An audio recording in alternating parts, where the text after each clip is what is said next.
Well, I think we're gonna get started. So, hello everyone. We're the Iron Gears team number 9972, First Tech Challenge Robotics team from Maple Grove, Minnesota. We are so excited to have Colton Melhoff, an applications engineer from Stratasys, here to give us a presentation about what the 3D printing that Stratasys does. This is our second time doing a Stratasys tour, and we hope that this virtual event is as fun and educational as last year's tour. We really appreciate you all for being here, and I'm going to hand it over to Colton for the presentation. Thank you. My name is Colton. I'm an applications engineer at Stratasys, which means I figure out how to give the customer the solution they need using the technology we have. My name is Evan Hochstein. I am a healthcare technical program manager here at Stratasys. I do everything from traveling on site with our hospitals and our medical device manufacturers, helping them integrate 3D printing into the process, to just doing your general everyday post-processing models like this beautiful heart right here.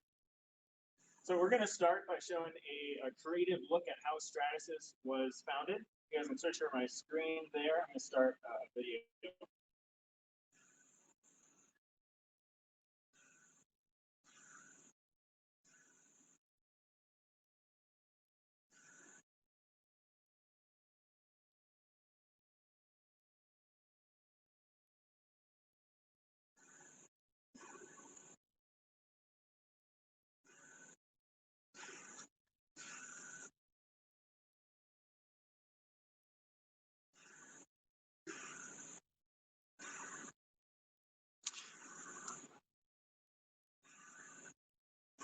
Is that audio coming through? I don't think so. Okay. Let me try that again.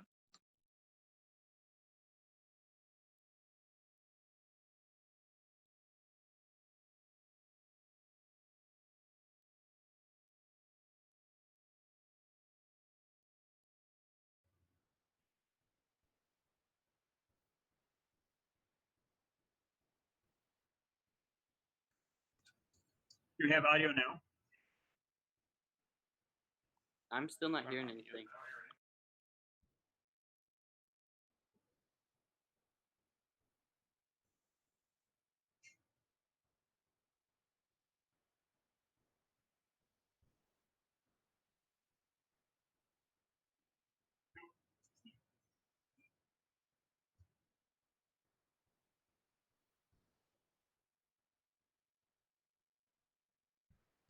We do. It is the Stratasys origin.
We're having some technical difficulties, so could you guys just give us a few minutes?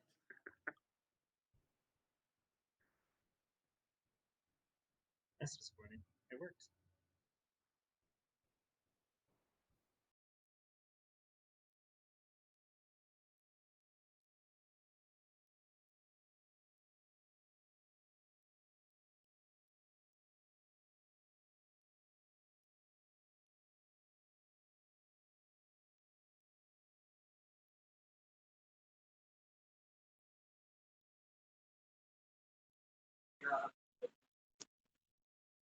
So you guys want, we'll start going through the lab instead and skip the video for now.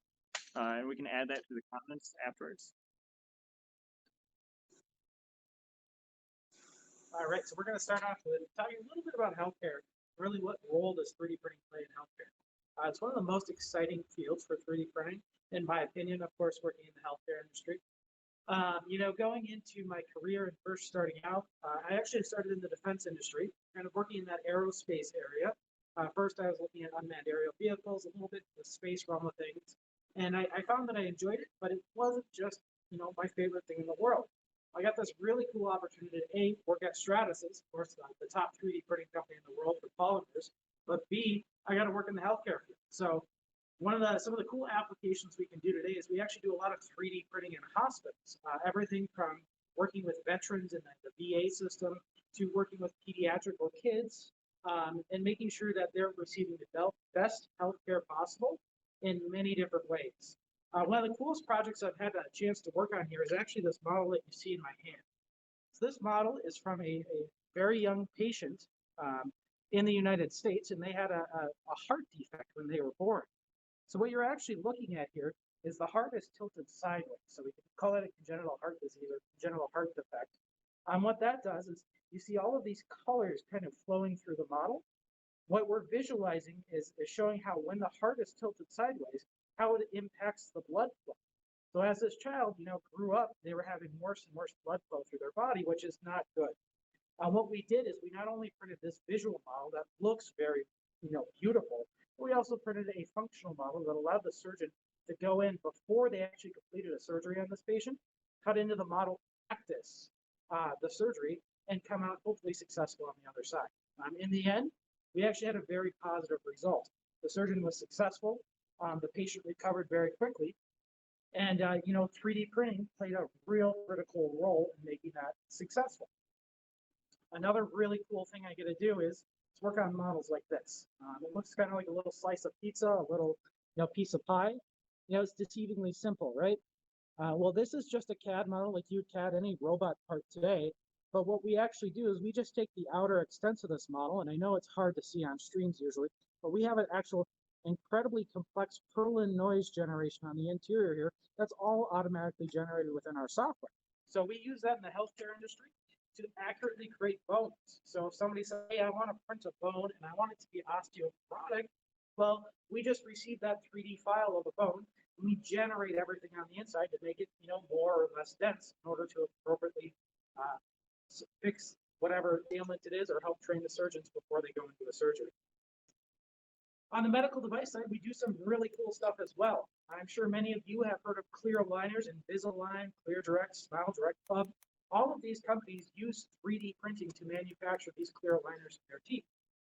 So what they're actually doing is when you go to the dentist, you might take an impression in your teeth, you have to bite down, or perhaps you get a scan like an x-ray. What they're doing with that data is they're turning it into a 3D modifiable data. They're 3D printing out those models, and then they're actually forming those Invisaligner products right over those models that they print out. Some really cool stuff in the medical industry, especially in 3D printing. And it's actually one of the fastest growing industries for 3D printing today, especially after this pandemic with all of the backup printing that we've seen so many teams do, including the iron gears, the face shields, strain relief. We're really seeing a lot of growth in healthcare.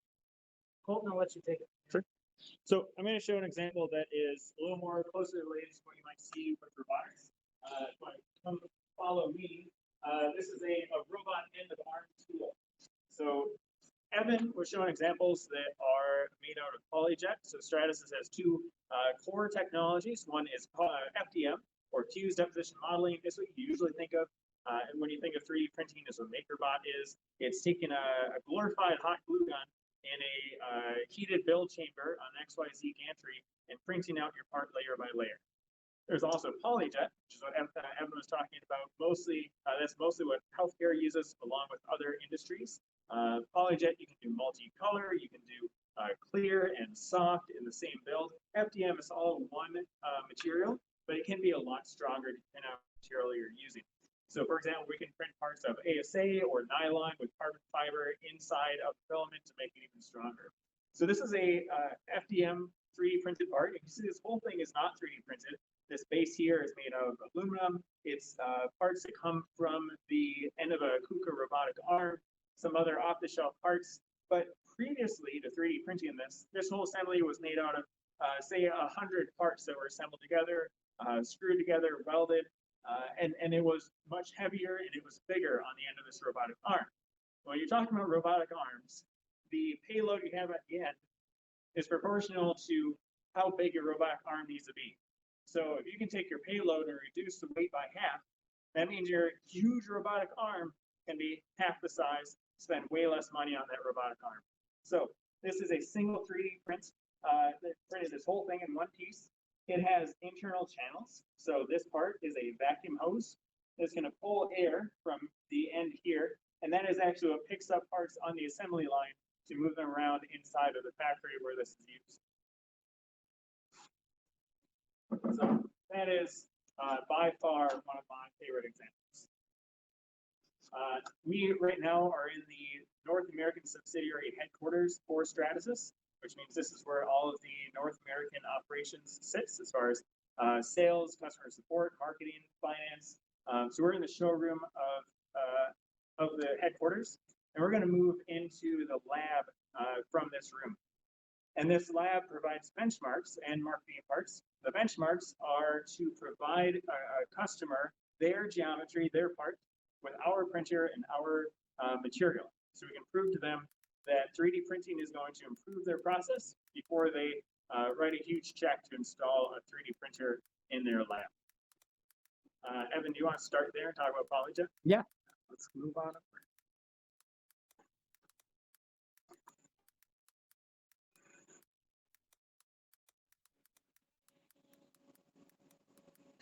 So, starting off in our lab, we see all of our PolyJet systems. We have 9 PolyJet systems within the lab today, sitting in this area, and they're all running production. Typically say that they run about 24/7, or at least in our quality system, we expect them to run 24/7. We have everything from some of our older printers over here on the left side and behind me, your right, that we call our Object 500 Codex 3. On my right, your left, we have some of the coolest printers in the world. These are some of the most complex printers, technically, as well as with the actual models we can produce. The model, or the machine we're looking at right here is called the Stratasys J750 digital anatomy printer.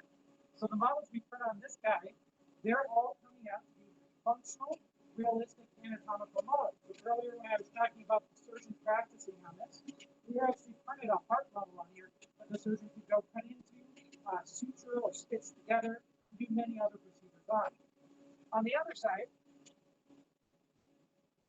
we have what we call our J850 technology. This is more of your general use PolyJet 3D printer. We're going to be able to print in full color as well as a wide range of flexible materials. When I say you can print in full color, it's a lot like a 2D printer, a color 2D printer.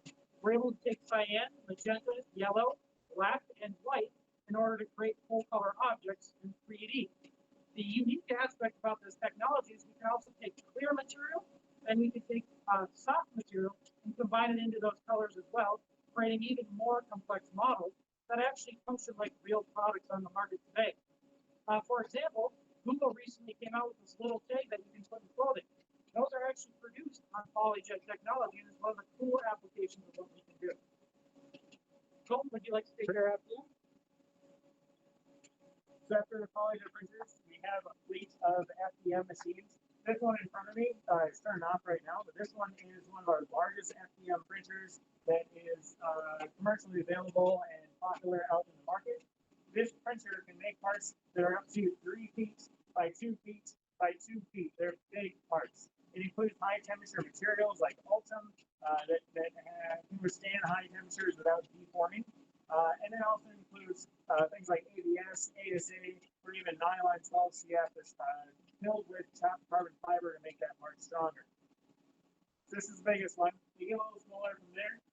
If you go this way, we've got 4s, 450s. So this is a bit smaller platform, but you still can do all the same material. Hey, Colton, quick question. Yeah. Could we fit an FTC robot in some of these systems?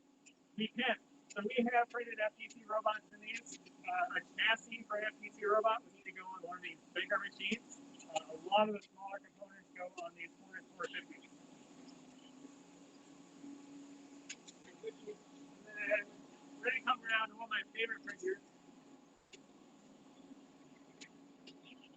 Biggest, little smaller. So these are the F123s. They come in a series printing various build volumes inside, changing in volume that they can print. And then, okay, now my favorite one. This is the continuous build demonstrator. So these large machines, we want to optimize the amount of time we're printing in our lab. We want to utilize our machine time as much as possible. If that machine is sitting there, us and other labs, our customers, we want to maximize that cost. And it's pretty easy to do for that. Because the largest print I've seen on 900 is when I first started in this lab, my coworker queued up an engine block, and he got it printing, and then he left for vacation with his family for a week. He was gone for 7 days. He came back, and it still had one more day to print. So optimizing those printers, pretty easy. These printers print much smaller volumes. They're a maximum of 5 inches cubed. They come in a stack. They have one server that can manage all the jobs on these printers. So it keeps a list of jobs that are waiting, and then when a printer opens up, it will schedule that job to the printer and start printing automatically. That way, if you have one printer go down, it'll schedule around that, go to the other printers. Because this is such a small build chamber, they only build for an hour or 2 or 3. So if we try to optimize this, we can maybe start a job at 5 p.m. and then it prints for a couple hours, it's done at 7, and now it's idle from 7 p.m. to 7 a.m. So the best we could possibly do is 50%. That's not very good. So these, because they can actually open up this front door like a garage door, it opens up, and then the build tray will spin out like a tongue, sticking out there, flopping on a sheet of plastic, and the part is on there. They'll come across and cut that sheet off, close the garage door, and then start the next print. That's why it's the continuous build demonstrator. These printers just keep printing all night long, even though they are small in volume. They're great for universities and maker spaces where people are printing small things, and they just have a good throughput that way. So we're going to go from here and look at where parts go after they're actually printed. Because they don't come out looking like that part. That part that Evan showed, we don't unfortunately get to reach into a printer and just take that out of the machine. Some processes need to happen afterwards to remove the support material that is critical to the printing process. Okay?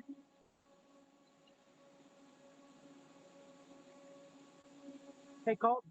Yeah. You want to talk a little bit about our vending machines? Sure. So this is our tool vending machine.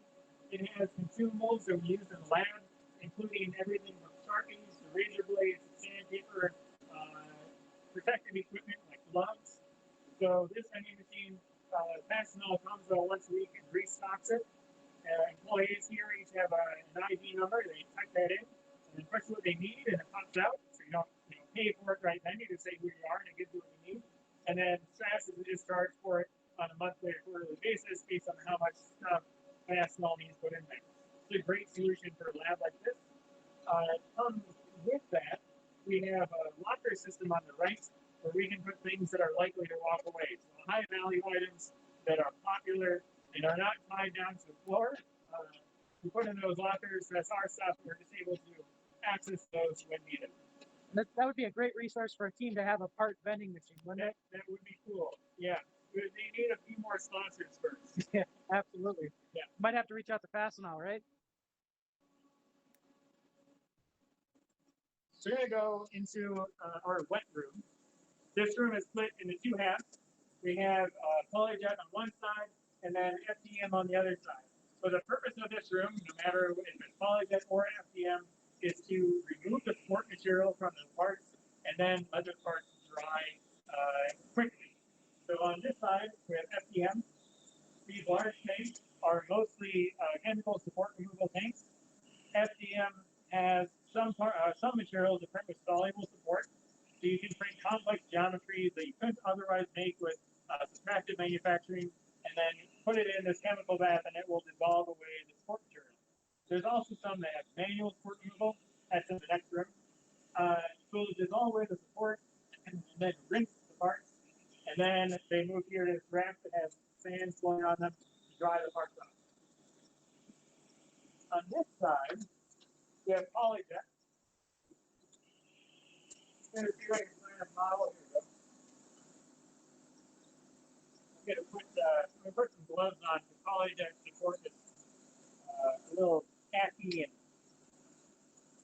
I don't want to touch it, but I don't have to. Polyjet support material is about the consistency of Jello, so it's not very strong. So what we do is we put some model material in the support in order to give it a little more stiffness, and that'll hold up the part while it's printing. So this part has support down here. You can see the actual part in red, and you can see that there's kind of like a grid structure to this. So that is the model and the support being printed together, and you can see how easy it is for me to pull this apart. And the support material just starts falling off in my hands, and some of it kind of still sticks to the model. So we'll kind of remove the big chunks by hand. And then for most of them, we'll put them into a water jet. And water jet is kind of like a pressure washer that you use on your driveway, except this one is inside of a contained booth, so we don't get everything wet. The operator will put their hands in here and then pull the nozzle and spray off the part so they can get all those details and remove the support from every area of that part. Same concept from there is go on to the drying rack to dry quickly with a fan pushing air on. Hey Colton, you mind grabbing one of those kidneys? Kind of soft. So I think this is another really cool model to show off. It's a polyjet model, and it actually prints with some of our softest material today.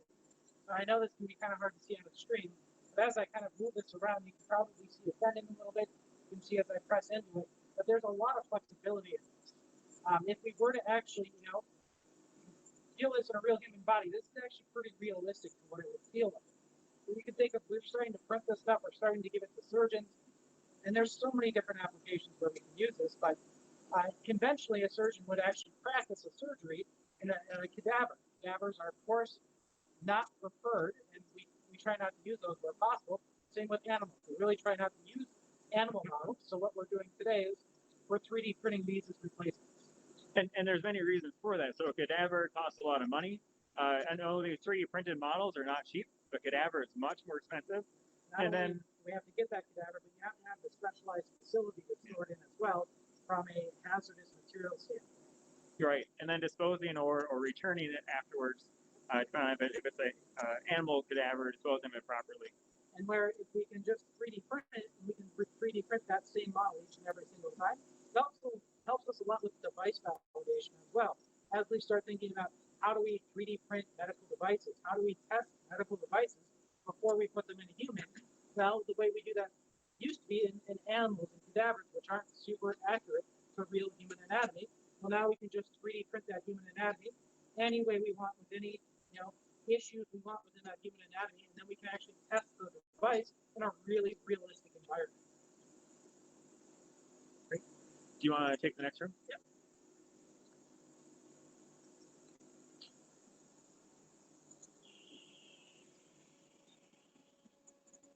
So this is our dry support room. Many things happen in this room, from using manual tools in order to remove support material on some of those specific materials where we do need to do that, to inspection of our models, making sure that they're the correct dimensions, that they're meeting the tolerances that our customers require. And then we also have our daily meeting video. We have a daily meeting. Our AE lab team is actually sitting in here around the table. It's kind of like a stand-up discussing, hey, where are our various projects at? Are we falling behind on this project? Are we falling behind on that project? We need to bring more resources in. Really, this is kind of the center of action within our lab here. Every part is going to go through here on the inspection rack through the inspection process before we do ship out to the customer. So this is always, again, the center of action. If you come in here at any point during the day, 9 to 5, you're going to find either 2, maybe 3, maybe even 4 individuals in here, all working on different projects. Can you show Traveler? So there's one behind you. Now, the way that we track models is pretty unique here at Stratasys. So when I say track models, we get a lot of orders into our system. In order to print benchmarks for customers before they purchase a system, or perhaps marketing is looking for a specific trade show part, a part to show off in maybe a news view, or perhaps somebody like Colton or I, we want to test a new material, a new way of processing parts. Well, we need to track that as it goes to our lab to make sure that we are keeping on top of it. We use these little tools here, we call them QR code trackers, to track each and every job that goes through the system. It's a very in-depth piece of software that's actually been created between multiple individuals. We started back out in 2016 with a very simple Google spreadsheet, and since then it's evolved.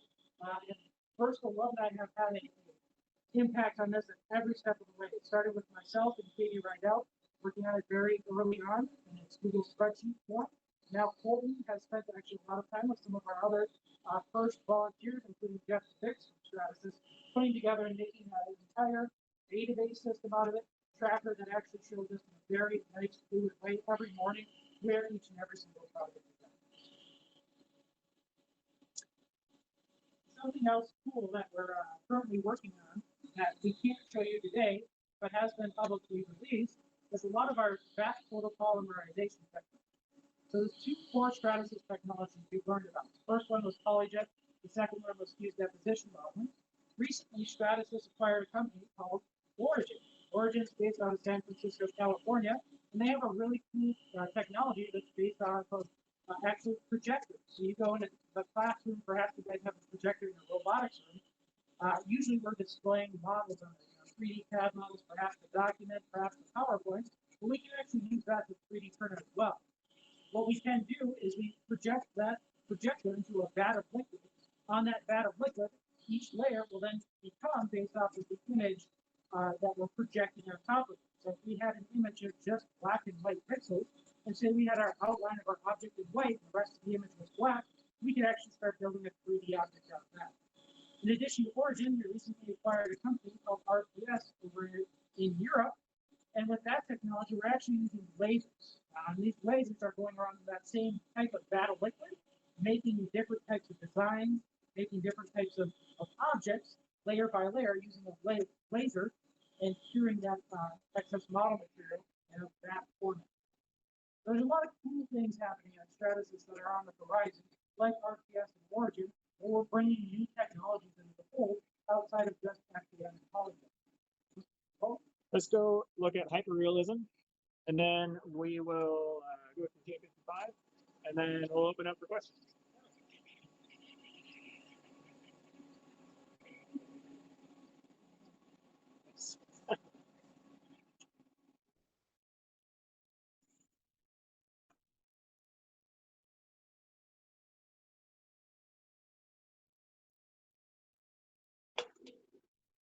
Colton is just grabbing a couple models. He'll be right back.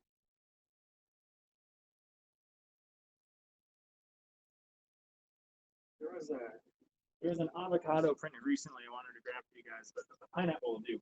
So this is a 3D printed part. It's all printed in one piece on PolyJet, using full color on our PolyJet J850 or 750 or even the J55, just like this.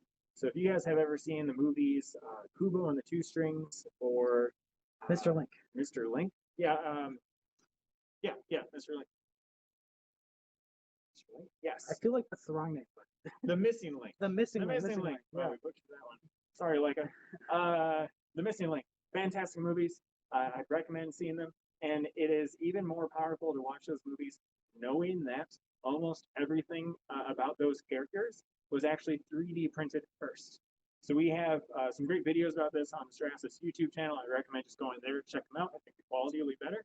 But it shows Leica, which is a producer, making these movies using replacement animation.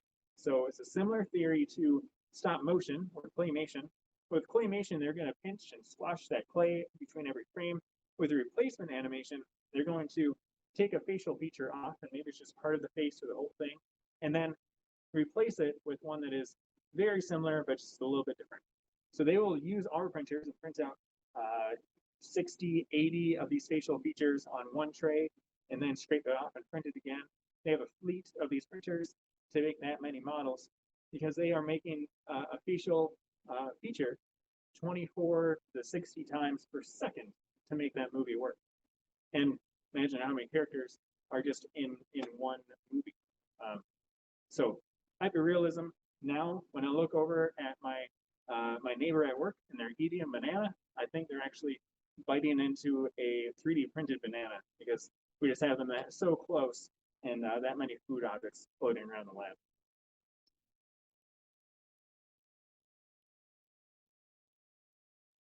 Right, where are we going next, Colton? We'll go around this way to the J55. And as we're walking down this hallway, you're going to see a little bit of our history wall on the right. It's just everything that's really been happening at Stratasys since we were founded in 1988. It's probably a little dark in here, but that's the hot glue gun inside of a box to show the story of how Scott Crump was working with his daughter on a science project, and her science project wanted to make a little froggy, and they found out they were going to do this using a hot glue gun. And they went around the froggy, made drop by drop hot glue gun, and they thought, well, we could really make this process a higher quality and faster by automating it. So that's how they got the idea to make the first fused deposition modeling FDM 3D printer. So when we say it's a glorified hot glue gun inside of a heated build chamber, there's a little bit of a history or inside joke.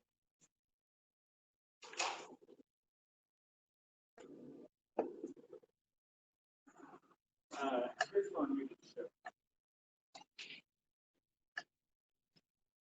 So this is the Stratasys J55. It is a PolyJet full color printer. Just to show a little closer about how one works.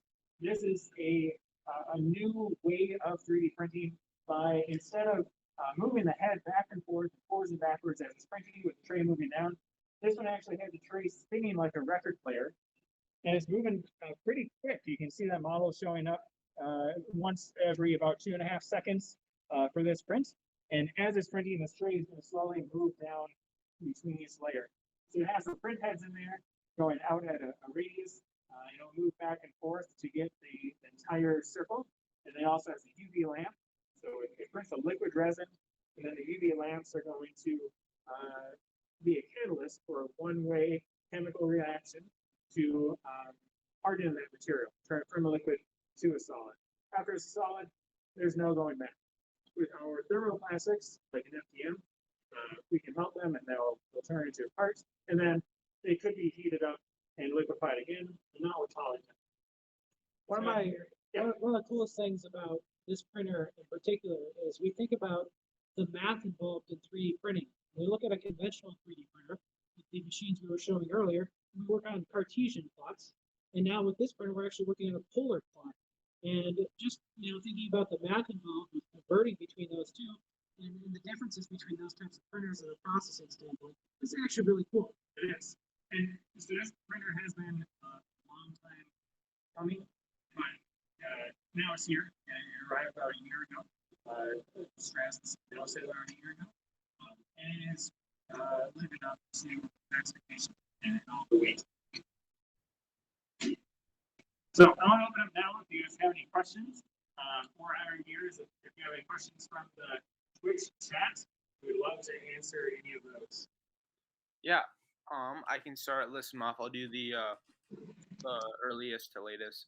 So starting us off with question number 1 is how many 3D printers do you have on site? Along with how many do you plan to ship out in like a year? Yeah, good question. We have a large number of 3D printers on site. If I were to just count the number of 3D printers in this building, we've seen probably about close to 24 machines today. But throughout the building, we have, if I were to just give it a rough number, maybe 150 different systems. Most of those printing 24/7, around the clock. They make them And then the second question there, if I remember correctly, was how many printers do we ship out to different customers as well? Another really good question. And being the largest 3D printer manufacturer in the world for polymers, I would probably guess that we're probably shipping, including MakerBot, which is owned by Stratasys, 100 printers a day at minimum. And it's similar to the question you asked about how many printers are in this building. Manpower is usually a question that follows up. So in this lab, just for the printers that you saw, it takes 9 people to run this lab. So we have a lab manager. He's working on logistics, making sure everyone has what they need to do their job. If new printers coming in, materials are coming in, any changes to the lab layouts, he's working on that. There are 2 technicians, so they are working on scheduling those prints. They're going to review the prints as they come in from a request, make sure that everything has been communicated. So what's your priority? The time, the quality, or the cost, make sure those are met, the print's going to be sent out successful. They are going to communicate that to the machine operators. The machine operators, there's 5 of them for this lab. So there are 2 just for FDM, running the FDM machines, removing supports. There's 2 just for PolyJet. So running the PolyJet machines, maintaining those machines, removing support from those, doing any clear coat or sanding.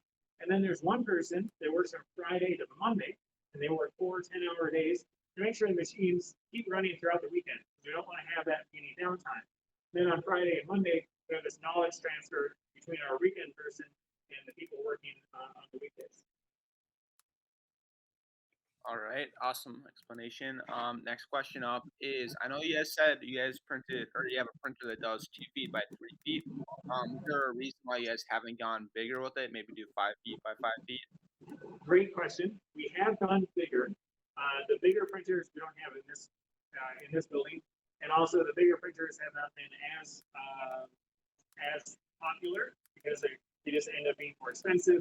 The use case is a little bit smaller. But there are a couple printers that are really cool. So one of them, we have 5 out in the field, and this one is called Horizon, and it prints horizontally. So it prints, I want to say 3 feet wide by 2 or 3 feet tall, and the extruder is turned on its side. As it prints, it is building a support structure on the bottom, but then this conveyor belt is holding onto the part, so there's no end to the conveyor belt. It just keeps holding onto the part and pushing it out. And then you put some rollers out there in space so it has something to not fall down to the ground. When our R&D department made the first one of these, they actually set up the machine in the R&D lab so that the part was building towards a outside double door. That way, if the test went really well, it could just keep printing with no end in sight. Our only limitation is gravity and the temperature of the air. There we go. Yeah. Maybe a couple of trees in the way. So that's one. And then a different one is Hydra, which is a glorified high glue gun on the end of a robotic arm. And so that one is not limited to planar printing. So it doesn't need to print just one layer at a time. It can print up, and then it can print over. So with the 3D printers we have in this lab, there's a trade-off of orientation. You figure out what's your priority, especially for FDM. Your strength is better in X and Y than it is in Z, because the layers separate easier than the layers will actually break apart. I think another really good way of describing the difference is, with today's technology, each and every layer is like a sheet of paper you've drawn on with a pencil or a pen or a crayon, right? With this new technology in Hydra, we're not printing in 2D like we do with a sheet of paper. We're actually printing and extruding our material in 3D, so we can curve it in 3D, meaning we're not only plotting on an XY axis, we're now plotting on XYZ. So we're starting to incorporate 3D math into how we're actually extruding our material. It gets a lot more complex when you have another variable like Z. Yeah. So you can make it stronger where you need to be stronger, and then you can also eliminate a bunch of support material. So right now, where we might have overhanging angles, where we need support to hold it up, we can actually build up first, and then over, and then down. Another really cool aspect about these 2 demonstrated technologies we've been speaking about is it's also using a different type of extruder. So typically we talk about 3D printing, we think of fused deposition modeling, again, that hot glue gun that we briefly spoke about earlier. We're using filament-based extraction of material. So that filament goes through our extruder and eventually creates our 3D object. With these two technologies we're talking about, we're actually using pellets. So instead of pushing extruded filament through, we're actually pushing pellets through, which overall leads itself to a much lower cost material and a much lower cost part. Right now, with our printers, they don't have a filament creation line on the printer.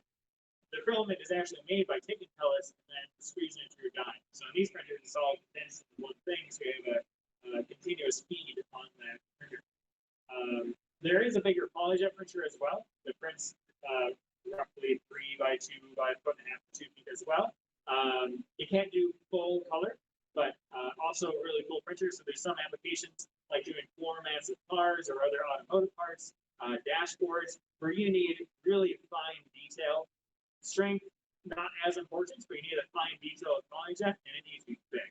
So there is a large PolyJet printer. Next question. Yeah. The next question, someone asked, what was the heart made of? And have you ever 3D printed a whole human body? Good question. So the heart is made of a material that we call, well, so this material that we're seeing here is all our Vero material. So Vero is a word that doesn't really mean much to most people. So I usually say it's a rigid material. So we're using a combination of 6 different rigid materials here. We have our clear material that you see on the exterior. And as we go in, we start to see that color. That color is going to be made up of cyan material, yellow material, magenta material, and probably black and white material as well, in order to get the full depth of color throughout the entire model. What was the second question again? The second question was, have you guys ever 3D printed a whole human body? Yeah, so another really great question. So when we come to medical modeling, there's really 2 types of models. We have, our visual models here, and then that functional model we saw a little bit earlier, where I was actually squeezing it and showing it how I could interact with it. So from a visual standpoint, yes, we have. It's very simple to do that.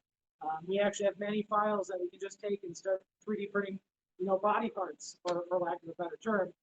From a functional standpoint, it gets a lot more complex because we start talking about, well, how do we 3D print a bone versus how do we 3D print a heart versus how do we 3D print skin? Or how do you 3D print a long bone as opposed to a flat bone? Sure.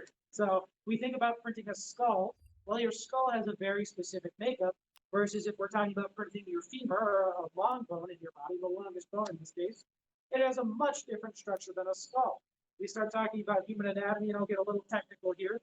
You're going to have your different cortical, trabecular, and different layers within these bones that all are going to have different requirements from a material standpoint to accurately replicate. So if we talk about 3D printing a whole body at once, that's not quite something we can do today because there's so many different variables. But if we start talking about printing, functional pieces of a body, A, it becomes much more economical, so lower cost, but B, much more doable with the materials that we can load into the system at one time. So I remember a couple of years ago when I was working in the lab, specifically working on PolyJet, and there was one week where we 3D printed a foot, a hand, an eye, a brain, a whole head, an ear, a nose, a kidney, and one more thing like a liver, a heart. We almost have everything there to just make a whole body. One of my favorite examples was one we got that was a pre-surgery model. If you can imagine someone's head kind of from the top of their eyes to the bottom of their eyes, cut across. That's what we 3D printed.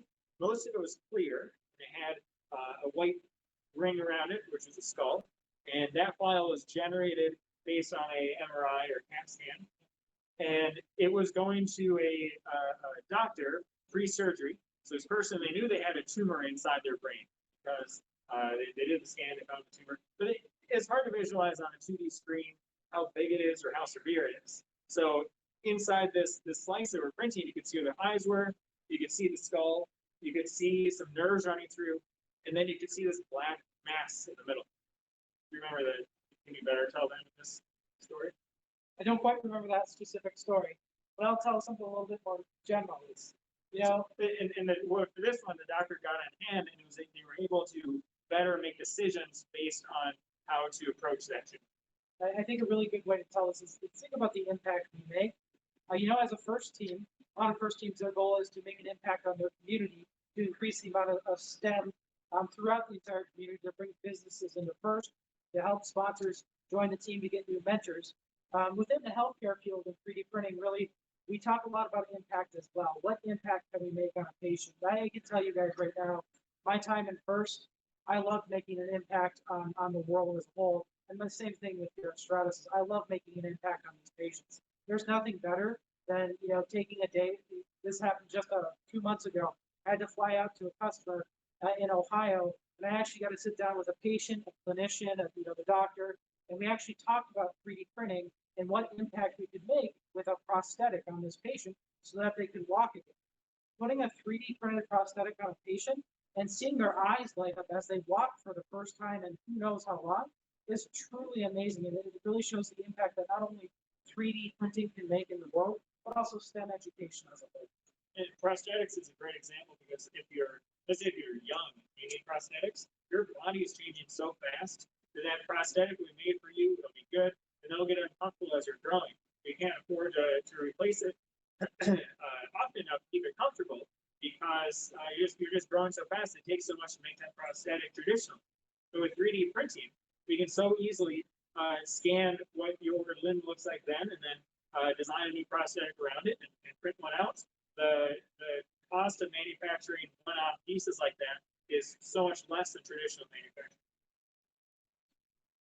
Another great question. Any other questions out there? Yeah. So this one says I have access to 3D printing in my house. Is there anything that you'd recommend to design and print for at-home use or personal help? Yeah, I always say the best place to get started, especially if you're brand new to 3D printing and brand new to computer-aided design or CAD, is to go to a website like Thingiverse or BradCAD.com and just take a look at all the files that are there. Anyone can go download those and print them on their 3D printer. Sometimes they're not perfect, but a lot of those files are good. They've been printed by many other people, and it's a great place to start learning and utilizing that 3D printer at home. What you can do also is design your own parts, and I think probably one of the best softwares out there to get involved in is Onshape. I've really enjoyed using Onshape myself. It's a great introduction to CAD design. Another great tool out there is, I just had the word in my head. Tinkercad. Thank you, Colton. Tinkercad is another great tool out there to get started. It's a little bit less like your conventional CAD system. With Tinkercad, it's more like sculpting with clay. It's a little bit easier to take from an artistic standpoint to get started. And both of those are online and they're free. Onshape is free for all students and open projects. Onshape has just about all the CAD software, CAD tools you'll find in enterprise softwares. But you don't need to install anything. And you can share it kind of like Google Docs. You can share your files from Onshape with your team that way. Yeah, so many schools these days have Chromebooks. Well, this software actually runs on Chromebooks. You can just access it through the browser. You can even work on it at home, and then go to school and open up your project where you left off, modify it, and go home. You don't need to save anything. It's great. I can remember a time a few years back where I actually pulled out my cell phone. Yeah. And we were able to modify a part in Onshape using the Onshape. Yeah. Other questions? Yeah. What is the most effective / efficient 3D printer that you guys have? Effective / efficient 3D printer. It's a tough question because you choose a printer based on so many criteria. Yeah, it's really what we call application specific. So if I wanted to 3D print anatomical models, well, I'm going to get a J750 digital anatomy printer. But if I wanted to 3D print implants, well, I'm probably going to go out and get what we call an EOS metal 3D printer in order to produce those types of parts. So if I were, say, printing robot parts for my robot, I would probably go with something a little bit more entry level, like a MakerBot, just because it allows me to use a lot more materials that aren't necessarily available on Stratasys systems for a lot lower cost. You're not going to get necessarily aerospace quality parts that actually go on airplanes, but you'll get something that's going to work really well on your robot at a much lower and economical cost. And even within one printer, you can change some settings to determine whether you're going to print a really high quality part that's going to take a long time, or a fast part, but it's going to be a little more rough around the edges. So our largest printers out there, the 900s, they can print with a layer thickness of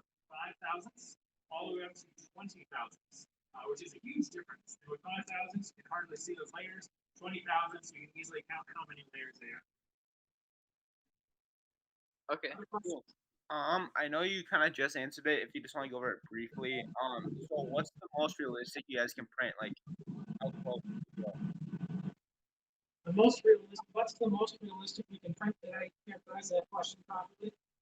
Or sorry, how like in how small parts can you print, and how much detail can you get out of it?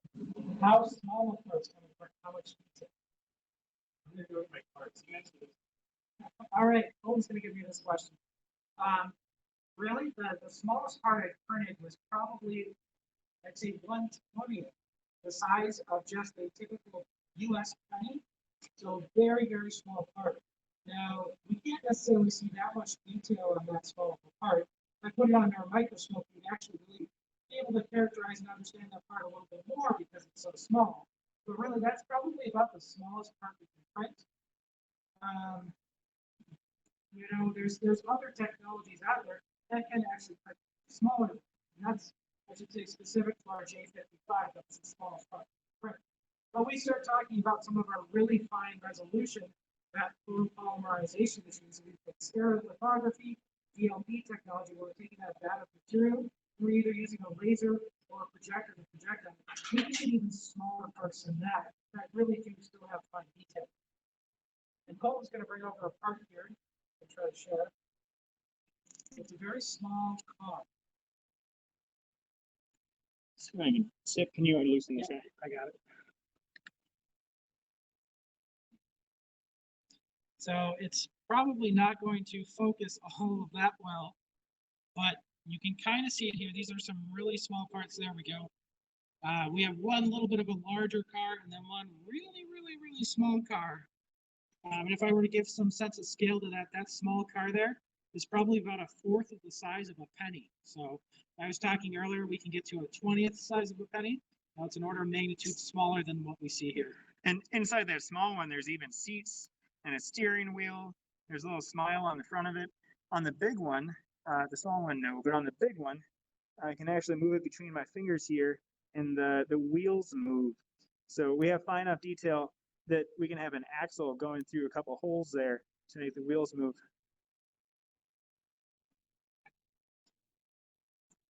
Yeah, that's super cool. We have plenty more questions. Somebody asks, how much does the biggest 3D printer you have weigh? So wait. How much is the what?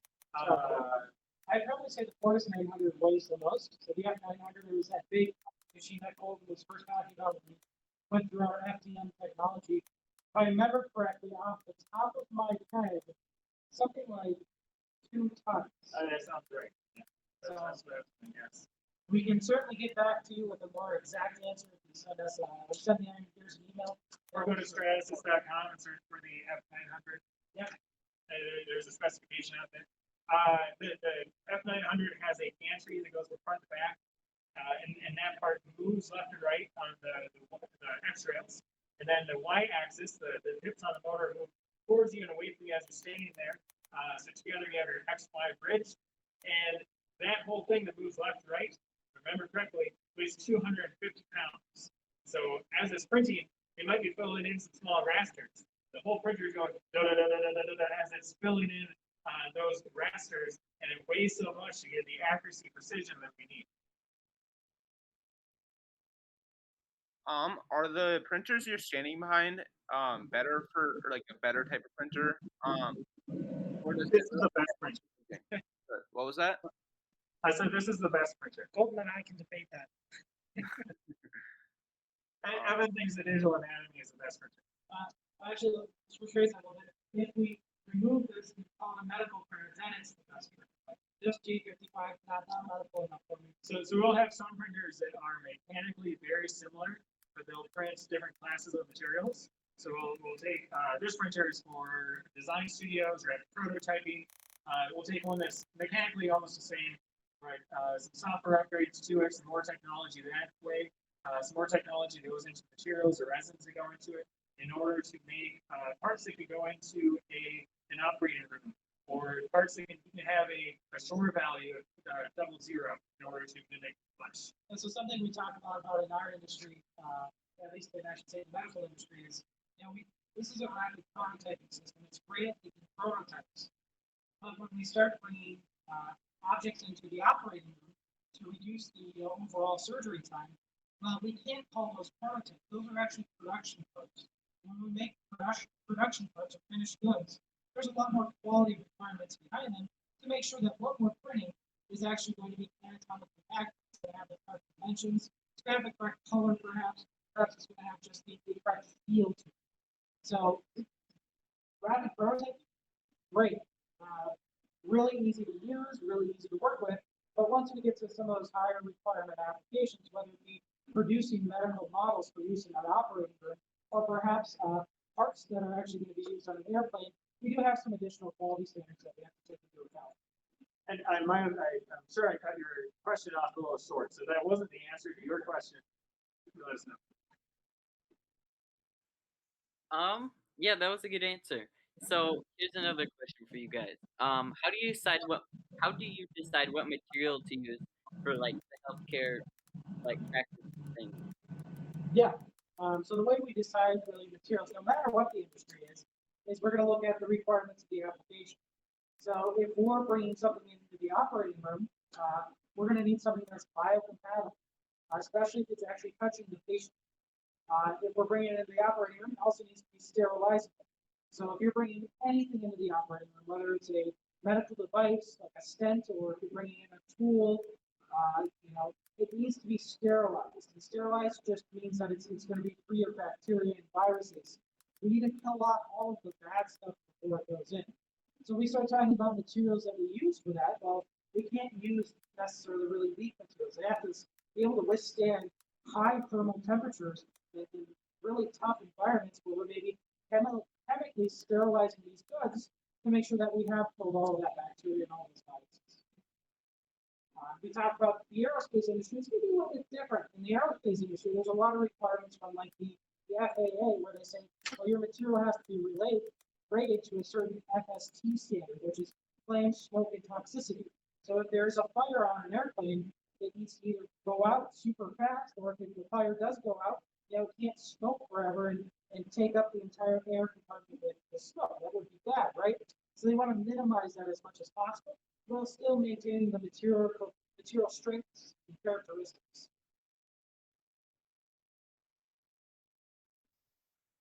Thank you. If you get in a car accident, can you 3D print like new parts for your car? I know he used an example of like a rim in the question. Yeah, so you can 3D print parts for your car. There's some limitations to that. You could, for example, 3D print a really nice trophy. So this is something Fiat actually has done in the past. I think it was Fiat, right?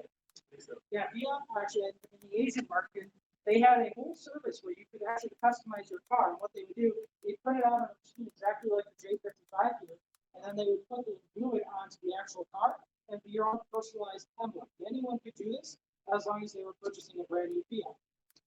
And it is popular with the door handles, the dashboard, any plane through that area. There's some areas where 3D printing does not make sense, right? So if you got into such a car crash that you broke your sway bars, or you're in a pickup truck and the closed tube channel is going across your truck is dented, you're not going to 3D print a replacement for that. Two reasons. One, it probably needs to be a metallic, really strong material, which can be 3D printed, but it's very expensive too. But primarily because the shape of that is very simple and easy to manufacture in other areas. So you're going to buy just tube stock off the shelf and then cut it to length, cut out the holes you need, and put that on. It's much cheaper and quicker to manufacture. So, but if we start talking about a little bit more industrial grade technology, like this right here, this kind of looks like the rim of a tire, right? You know, if the rim of your tire got dented somehow, so metal went underneath your car and dented the rim, you could certainly 3D print a replacement.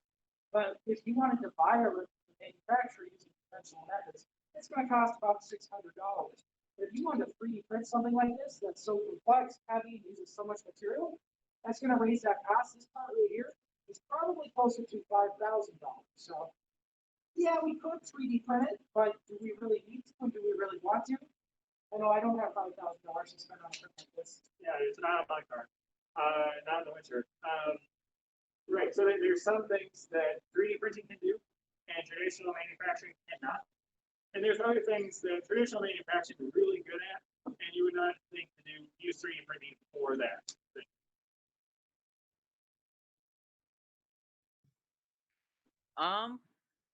So do you do any work on 3D printing electronic circuit boards?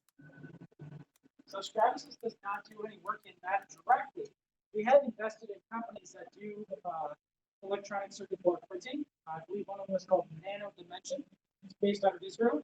They do some really cool work, and I think there's a lot of potential in that industry. But it's not something we do today.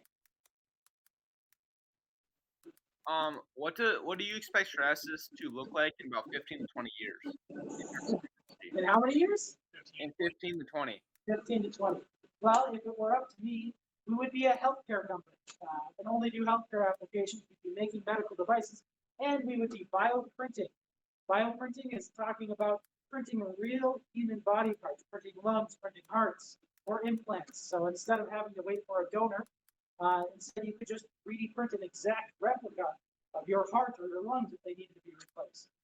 The 3D printing is applicable in a lot of industries, and let's say that the market potential for 3D printing is this big in the average industry.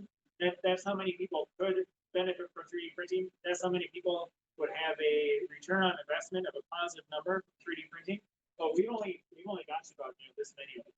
So in 15, 20 years, I hope we're at least here conquering more of that and improving the world by using 3D printing to speed up design processes or do things that are otherwise impossible, like in healthcare, to make things more hyper-realism, those one-off parts.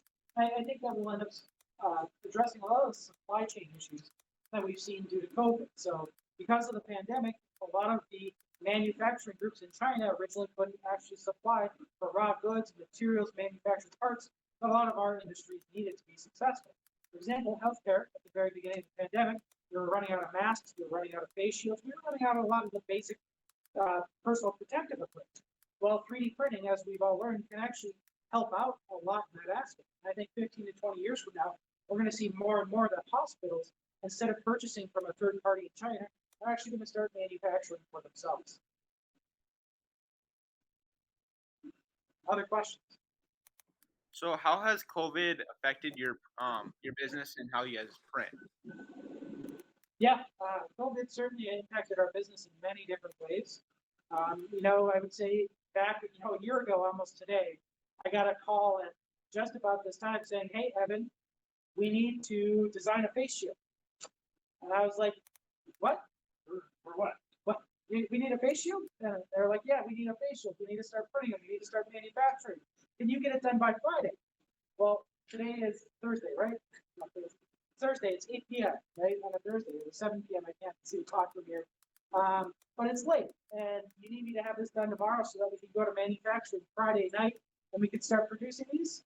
That actually happened. That's a true story. We had about 24 hours to fully design the Stratasys face shield and get it producing so that we could actually start, donating these to various medical and healthcare providers around the world, actually. So imagine that across the world, Stratasys has these 3D printing labs that are set up for doing marketing parts, set up for doing benchmarks for companies that are looking at buying a printer. Well, all of a sudden, when the world kind of stopped, no one needed those things anymore. But everyone needed face shields and other personal protective equipment. So all of these labs, they never stopped.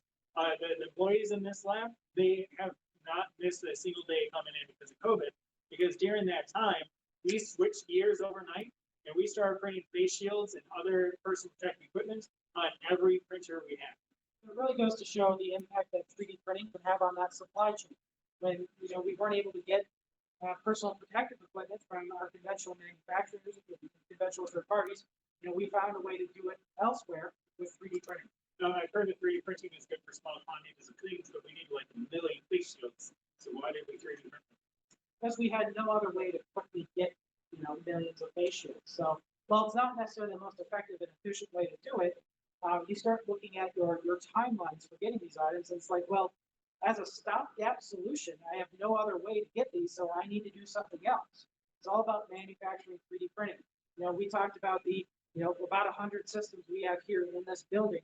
Well, they were all printing these in addition to every other facility in the world. And you start adding that up, plus everybody out in the community, all the first teams printing these as well. And that number grows really fast. We can produce a lot more than you would expect in a very short period of time. In the meantime, we're getting the injection molding line set up. So, but injection molding takes a long time to get running because you need to design it and then figure out how the mold is going to work and then make the mold, polish the mold, do a proof off of that mold, and then you can finally start pumping out parts. So during that weeks or couple months timeline, waiting for that injection mold line to get set up, we were able to produce an uncountable number of patients. So one of the big challenges with this as well is, your injection molded design isn't going to be the same thing as your 3D printing design. 3D printing is going to work in a specific way, whereas injection molding works in another way. So you also have to kind of take into account that if I'm designing a part for 3D printing, what am I going to do to design it versus how do I need to change that for injection molding? Okay. Other ways that it impacted our business, though, I suppose we kind of got a little bit off topic there. For the exciting stuff. Yeah, so we've definitely, since the pandemic happened, we actually had a strategic restructuring of our company. With any strategic restructuring, of course, you're always going to have layoffs. So that did happen this past summer. In the office, Colton and I still come in the majority of our time when we're able to. But we try to stay at home as often as possible. Our AE lab team, so the team that actually works here, as Colton mentioned, has been here every single day without fail because they need to be on site. Whereas Colton and I, sometimes we need to be on site to take a look at these parts, see how they interact with each other, and sometimes we can just do our job from home. And in the meantime, over 2020, we made a couple acquisitions of other companies and turned out with a good profit in the end. And I'd say that from a travel standpoint too, that's a major portion of working for Stratasys, especially in the roles that Colton and I are in, is that we travel to our customers all the time. Well, in the pandemic, that's not so easy. So we've seen our travel really significantly decrease, whereas pre-pandemic, I was probably traveling about 95% of my time. Now it's closer to 25-50%.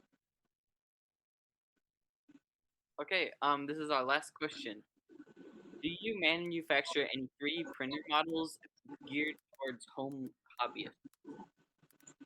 You're to what? Do you guys manufacture any models of 3D printers that could be used for a at-home hobby? Or at-home hobbies? Yes. So I'd say the Mojo was the latest one, but that's no longer being manufactured. Yeah. So We do own MakerBot.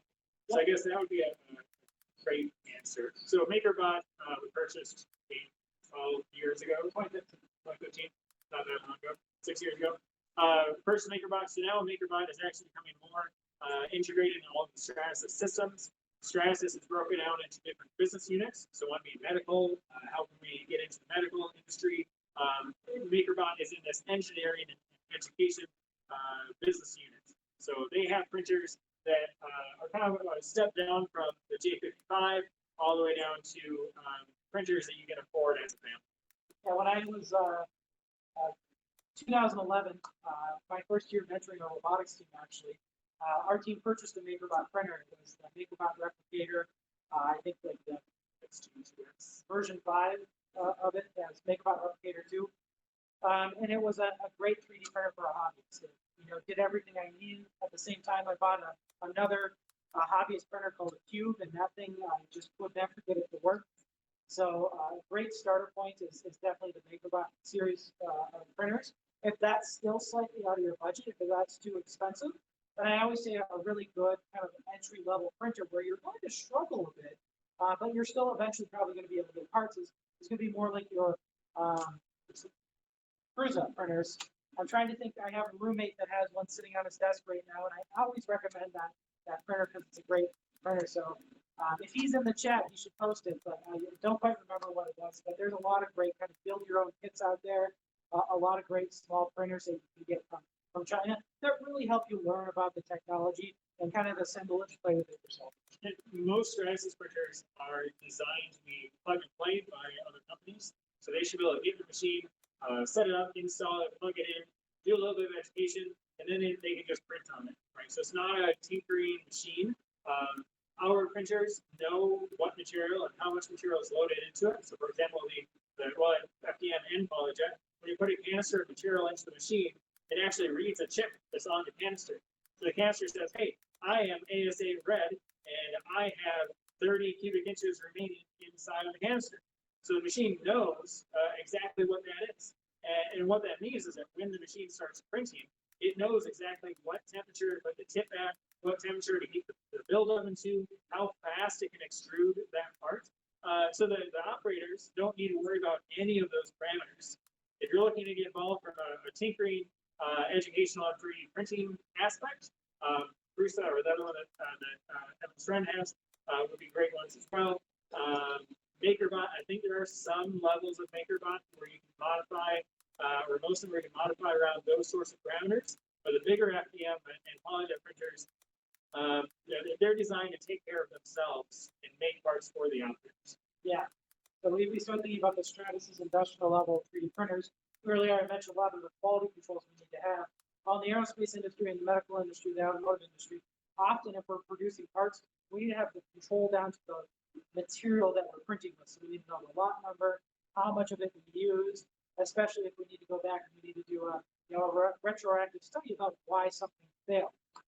So when it comes to that in our printers, we have a lot of that built into the system so that the customer has to worry about it less. Whereas if we were, talking a little bit more of the hobbyist level printers, like the question I came from is MakerBots, the Walls bots, the printer bots, all of those kind of hobbyist level printers, they don't need that, and they don't need that extra cost associated with it.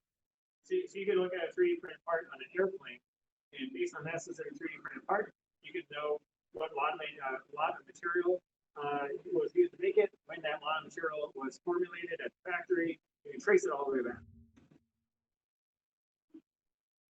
Sounded like that was our last question. Was there anything else that came in while we were talking? I can check the stream one more time. I don't think we have any more. Yep, that's it. So I will finish this up. Thank you guys so much, Colton and Evan. Really appreciate it. Stratasys for allowing us to do this event along with filming it.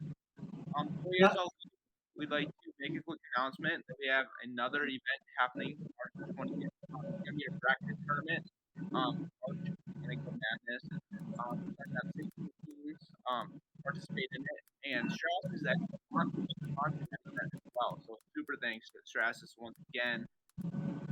Yeah, thank you guys so much. Thank you. It's a blast. Check out Stratasys YouTube channel, Stratasys origin video, and then also a couple of good ones are Mia's Heart for Stratasys and Leica for Stratasys. Leica is Google on the two strings and Missing Link.